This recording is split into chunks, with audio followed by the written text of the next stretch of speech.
Hello, my name is Nikhil Olakaran. I am a senior application security consultant and I've had the pleasure of working at Optiv for the past 7 years. This talk will focus on security technology in the medical space and how technology has, in certain ways, improved access in healthcare, including for threat actors. We will also be looking at how several factors are pushing security left in medicine and why it matters for companies in the medical vertical, consumers, and healthcare workers. I would also like to say thank you to our healthcare workers. The past few years have shown us how important robust, accessible healthcare is to the well-being of the world. And I want to say thank you to all the people involved in making that system function and improve every day.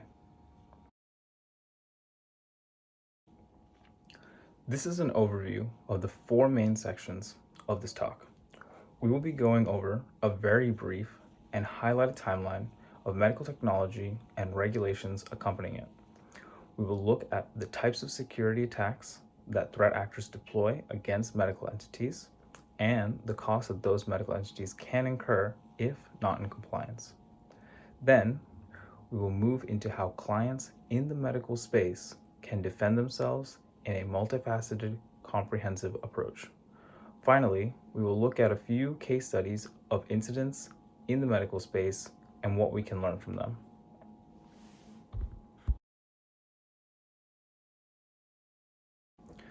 I think it is important to understand the path we took to get to the current medical process today and the regulatory framework around it. In this section of the presentation, we will look at a brief timeline focusing on key legislative and technological milestones in securing medical technology. This is not meant to be an exhaustive list of the events, nor does it need to be for us to understand the primary drivers of security and get an understanding of the evolving security mindset.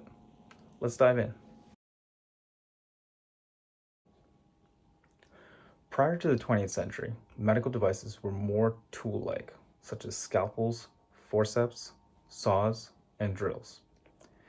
In this period, medical devices were created by doctors themselves to help in their craft, or by small local companies that sold directly to the consumer without much or any government oversight. It was only in the 19th century that sanitizing the operating theater was discovered to yield better patient outcomes, and devices such as the stethoscope and the hypodermic syringe, the electrocardiogram, and hearing aids entered the market.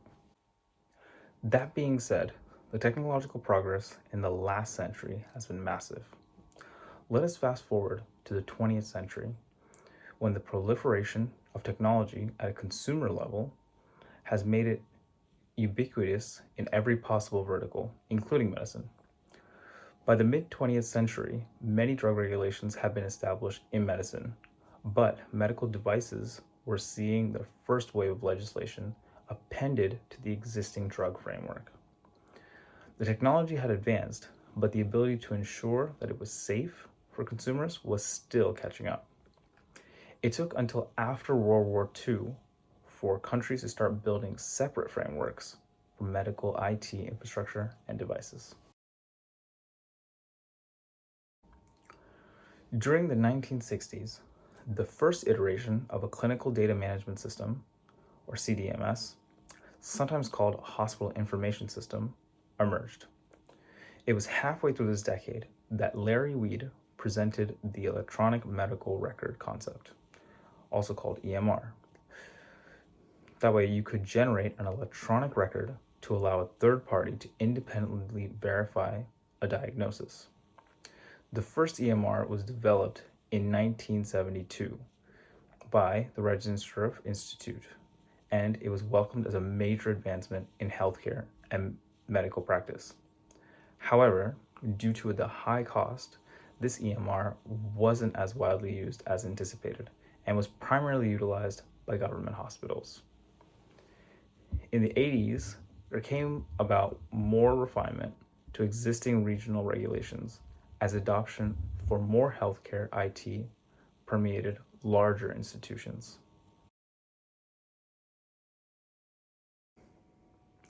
As we move into the 1990s, computers were becoming more affordable and became more common as the internet emerged. Many households had personal computers. The Institute of Medicine projected that by the year 2000, every physician's office should use computers to improve patient care. The Health Insurance Portability and Accountability Act, also known as HIPAA, of 1996, is widely accepted to be one of the most important pieces of healthcare legislation ever to be introduced in the United States. In 1996, President Bill Clinton signed HIPAA into law, and over the next few years, the distinct clauses started to take shape. These pieces are the privacy, security, and breach notification rules. During President George W. Bush's tenure in office, the budget doubled for healthcare IT projects, along with the need for industry-wide adoption of electronic health record systems.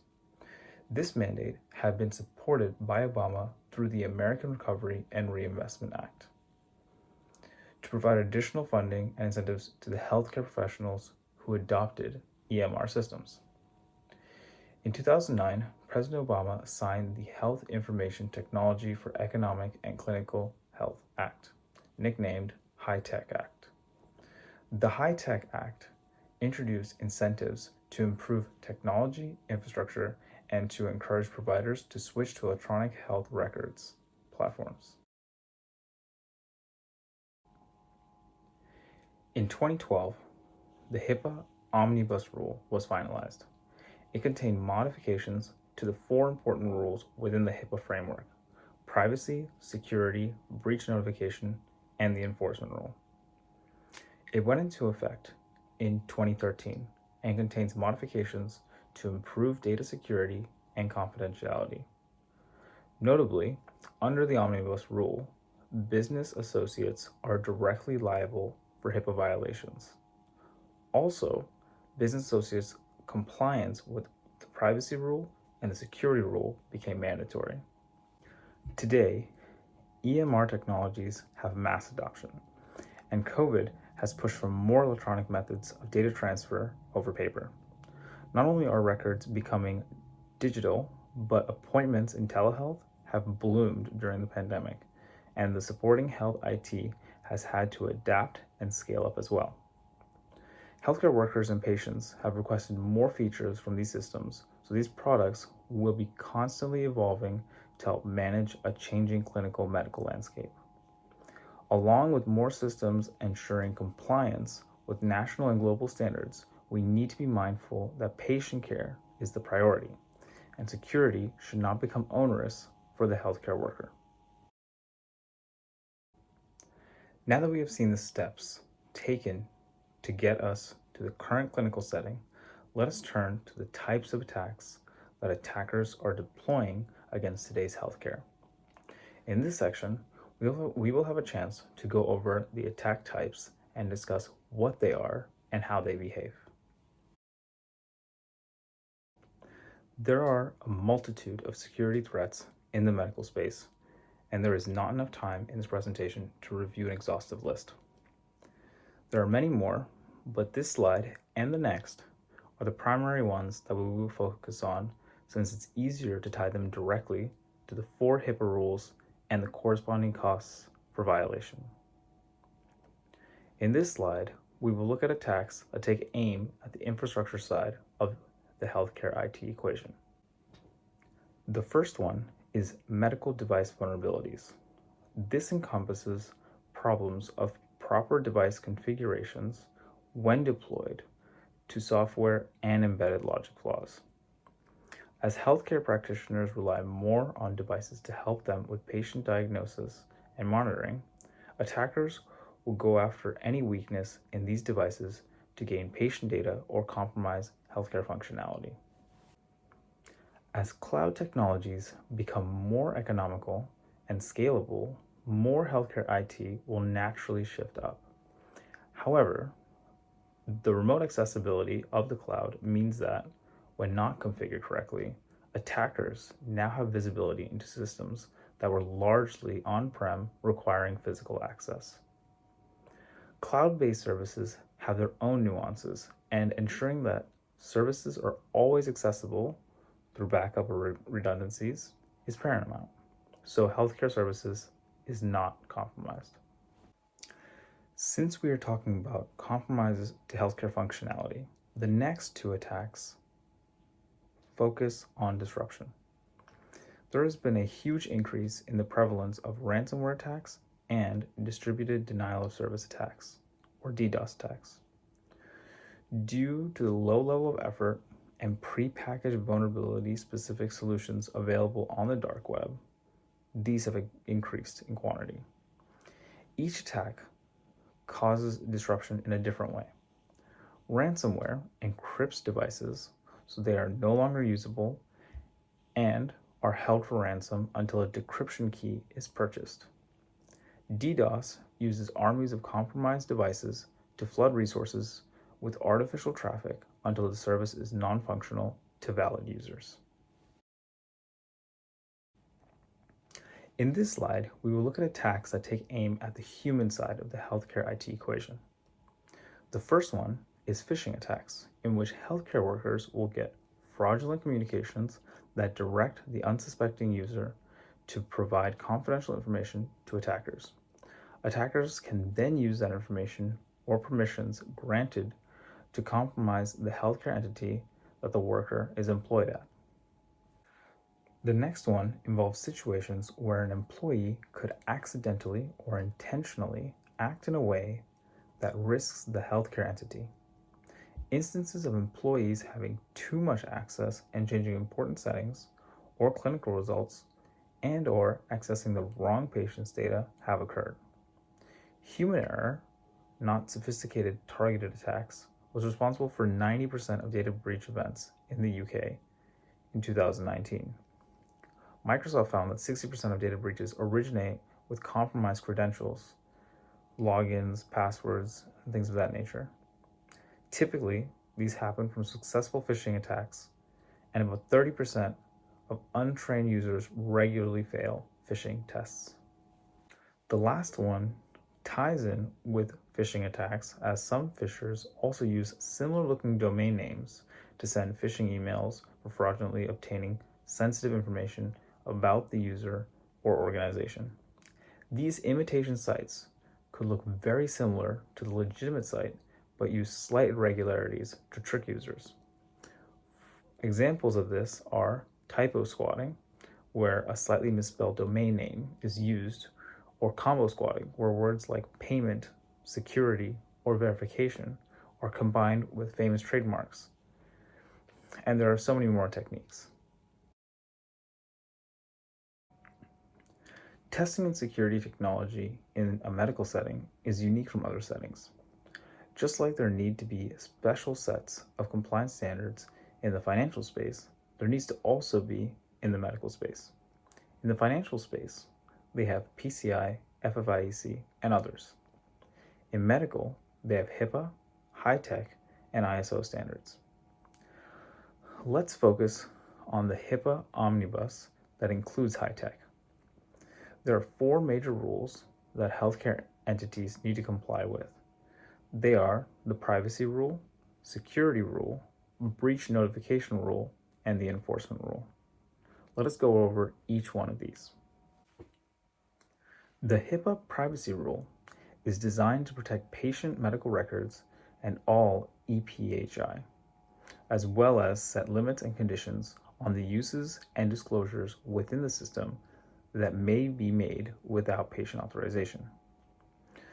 The HIPAA security rule focuses on ensuring the appropriate technical, physical, and administrative safeguards are in place so that there is security, confidentiality, and integrity of electronic PHI.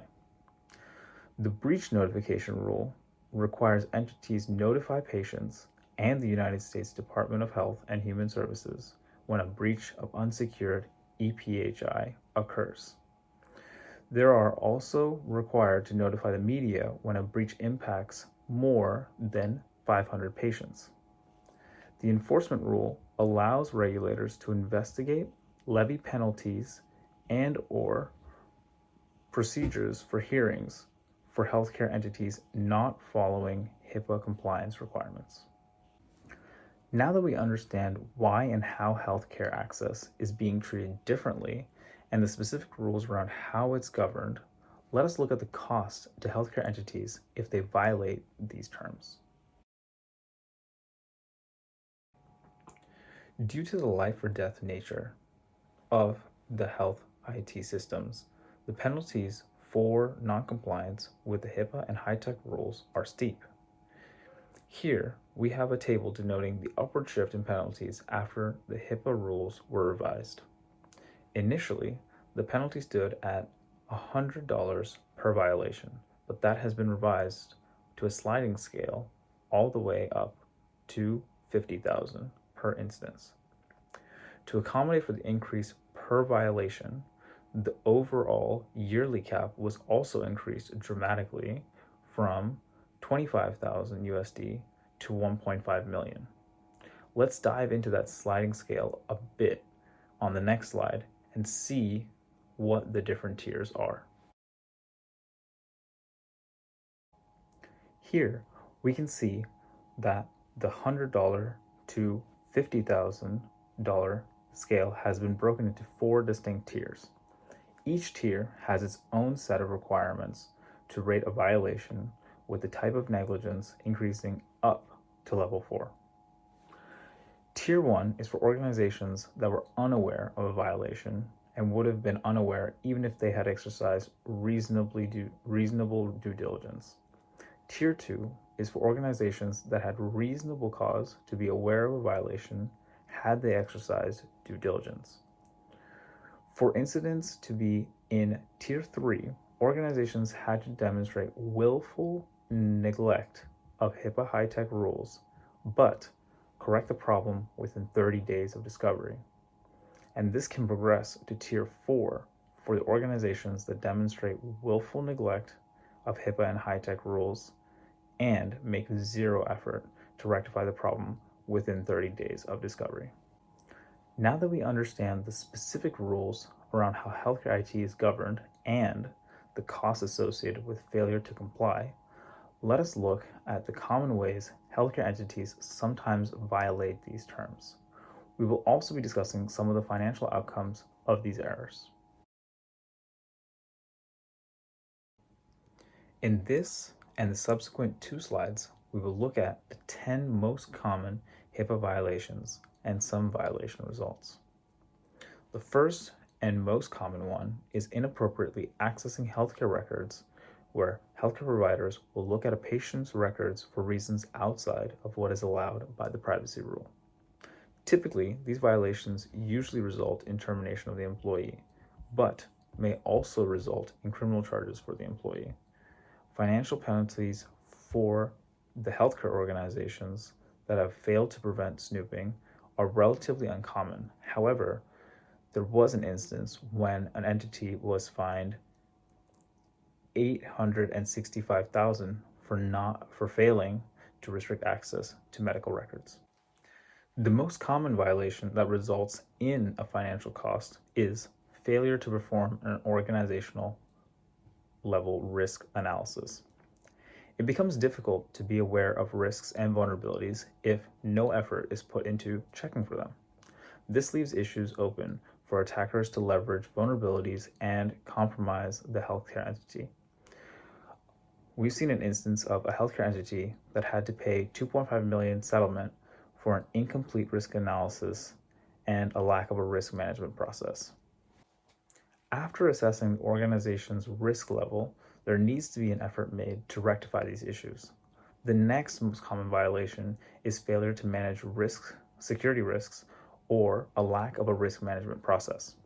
We have seen situations where a $1.7 million penalty has been levied for the failure to perform risk analysis and risk management follow-through. An important part of the HIPAA privacy rule gives patients the right to access their medical records and obtain copies on request. Denying patients copies of their health records, or overcharging for the copies, or failing to provide these records within 30 days is the next violation on our list. HIPAA's right of access violations are one of OCR's key enforcement objectives starting in the late 2019. There have been instances of this resulting in a $4.3 million fine being issued against a single healthcare entity for failing to provide access. Another common issue is a failure to enter into a HIPAA-compliant business associates agreement with all vendors that have access to PHI. General business associate agreements made before the Omnibus final rule came out may not be HIPAA compliant and will need to be revised. There have been instances where $750,000 settlements have been awarded for the failure to execute a HIPAA compliant business associate agreement. In connection to the incorrect accessing of PHI is the fact that there is insufficient ePHI access controls put in the first place. The HIPAA security rule requires covered entities and their business associates to limit access to ePHI to authorized individuals. We have seen astounding penalties in this violation since it leads to discovery of more systematic set of issues within the security mindset of the healthcare entity at the time. There was a $16 million penalty for access control failures and other serious HIPAA violations. While encryption is not mandatory in the HIPAA regulations, it is the best way to limit liability in the case of a breach. If a breach does occur and only the encrypted PHI is stolen, then it is not considered an incident unless the decryption keys are also taken. There was an incident where 3.2 million civil monetary penalties was issued for failing to take action to address known risks, including the failure to use encryption on portable devices. The HIPAA breach notification rule requires covered entities to issue notifications of breaches quickly with an upper limit of 60 days following the discovery of a data breach. We have seen settlements ranging from $100,000 to $500,000. Previous issues on this list focus on unauthorized access from a permitted user base in accordance to the HIPAA privacy rule. This issue around impermissible disclosure of protected health information expands on that to include disclosing PHI to patients' employers, potential disclosures following the theft or loss of an encrypted laptop or of unencrypted laptop computers, careless handling of PHI, disclosing PHI unnecessarily, not adhering to the minimum necessary standard, and disclosures of PHI after a patient's authorizations have expired. Settlements have ranged from $100,000 to $2.4 million for various incidents such as disclosing PHI in press releases and filming patients without their consent. There are also common issues around the improper disposal of PHI once a need for certain patient data has passed and the retention period has expired. HIPAA rules require the information to be securely and permanently destroyed, and for the case of ePHI, that entails either degaussing, securely wiping, or destroying the electronic devices on which the ePHI is stored to prevent impermissible disclosures. Settlements have ranged from $100,000 to $800,000 per case for these types of violations. Slide 17. After reviewing the rules and regulations and real examples of financial repercussions that have happened to healthcare entities, let's shift our attention to actions that clients can take. Let us focus on medical hardening and what healthcare can do to increase their defensive positions in an adversarial rich environment with strong regulatory oversight.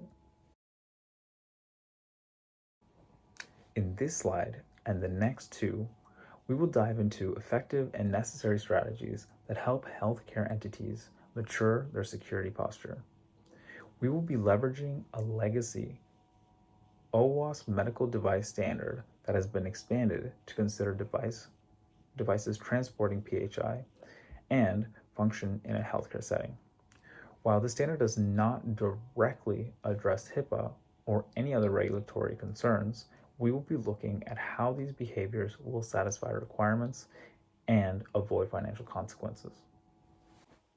The first two elements of this standard address the issue of awareness by performing a security audit that evaluates the current IT security controls in place, and the second assesses the privacy impact to make sure that the systems in question are managing PHI in the appropriate manner. Here, we can thread the pieces of the HIPAA privacy law into consideration so devices and processes handling the data properly and securely. Another aspect to investigate when building healthcare IT systems is a support evaluation where the ability or willingness of a vendor to support devices meets the health entity's goals. Products that fall into end of life or are unable to receive security patches in a timely manner from vendors put the healthcare entity in jeopardy by not meeting the HIPAA security rule and privacy rule. When evaluating their risk profile, there needs to be clear understanding of the perimeter defenses such as firewall, network intrusion detection, and prevention systems configured for both external and internal traffic, proxy servers and web filters, and so much more. There should be internal network segmentation, probably with DNS sinkholes as well. With all these alerts and tracking system, logging this data is paramount for effective threat awareness. Therefore, syslog servers that are separate from other servers and that have log monitoring are essential. Another aspect that needs accurate tracking are the results from regular vulnerability scanning. These tools will generate lots of data initially, and through effective triaging and tuning, meaningful results about the enterprise can be achieved. These findings then need to have a process by which issues are assigned ownership and remediation is prioritized and correlate to defined success metrics. With regards to the medical devices that are being incorporated into the system, there needs to be a defined, repeatable device deployment guidance. This will encompass best practices such as changing system defaults, enabling account lockout, ensuring automatic updates, etc. These systems also need to have the ability to enable secure transport and encrypted transport. As we have seen in our previous examples, a breach of data that is encrypted is not considered an actionable offense under HIPAA unless the decryption key are also compromised. In addition to all of these measures, there needs to be comprehensive physical security of the healthcare IT systems. Some other considerations that healthcare entities should be evaluating are that device recovery best practices are in place, ensuring that they have baseline configurations documented and accessible, device backups, and golden images so that systems can be revived quickly. This is especially important since healthcare entities tend to run their systems at capacity and typically do not have budgets for backups. These systems should also have their storage encrypted so that if a device is stolen, then the PHI data is protected. These systems should also exercise least privilege account structure so that HIPAA privacy rule considerations are met, along with confirming HL7 v3 security standards for transmission. This second part is focused more on EHR and PAC systems that require proper message security. All of these best practices and processes then need to be tested by emulating attackers. This can be achieved in two ways: penetration testing and incident response with mock incidents. These are opportunities to stress test a healthcare entity's processes and refine them using data gained from these types of tests. Slide 21. As we have seen, frameworks are forming for how technology and medicine should behave and what being a responsible steward of health tech and data looks like. Accordingly, we need a new kind of approach to testing and ensuring compliance. Right now, most of the testing methodologies are oriented around web application and device testing frameworks. However, this is similar to healthcare being lumped together with medical drug regulation policy in the past. The OWASP Top 10 is the go-to for the pulse of current security vulnerabilities in the application security space. They have started developing comprehensive frameworks for both mobile and IoT with their own top 10s to look for. There is a legacy medical device standard page within the organization that looks like a promising start into the future framework, which we reviewed earlier. Another interesting motivator is the insurance space. When more companies face the risk of increasing cyber attacks, specifically ransomware, many insurance companies popped up offering business continuity insurance. Now, these policies are adding additional clauses to ensure that clients have done their own due diligence to qualify for payouts should something go wrong. This is particularly fascinating since there is a close correlation between medical insurance providers requiring medical practitioners to create standards of care models a few decades ago. We will continue to see different drivers move security and healthcare IT into maturity and shifting left.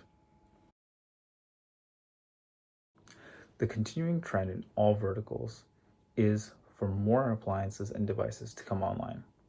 The integration of Internet of Things design has led to an increased attack surface for medical devices as well. Many of them now use Bluetooth, Wi-Fi, or NFC communication methods that allow healthcare personnel to make treatment adjustments and pull patient metrics, PHI, in real time. In this section, we will take a look at some case studies of medical devices that had cybersecurity vulnerabilities discovered and the results from those discoveries. Making the medical space more resilient is going to take people from multiple backgrounds and disciplines bringing their knowledge into the conversation. There are initiatives ranging in technical acuity through to awareness programs and self-learning.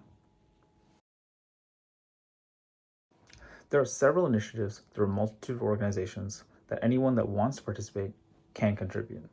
Here, I've listed a few that I thought were interesting, starting with an FDA call for comments on a draft guidance for industry and Food and Drug Administration staff. There are also open source community initiatives such as OWASP Secure Medical Device Deployment Standard, which is currently under development, and open contributions from the public. There are also initiatives by organizations oriented around improving cybersecurity awareness, such as AMA for physicians and medical staff. So I encourage you to join the conversation happening in this space and various efforts in helping make the next generation of medical devices security safer and stronger. So this concludes our dive into security technology in the medical space. Thank you for taking the time to check out this presentation, and if you have further questions, I will be available on the Discord server to answer questions and chat. I hope you enjoyed the conference.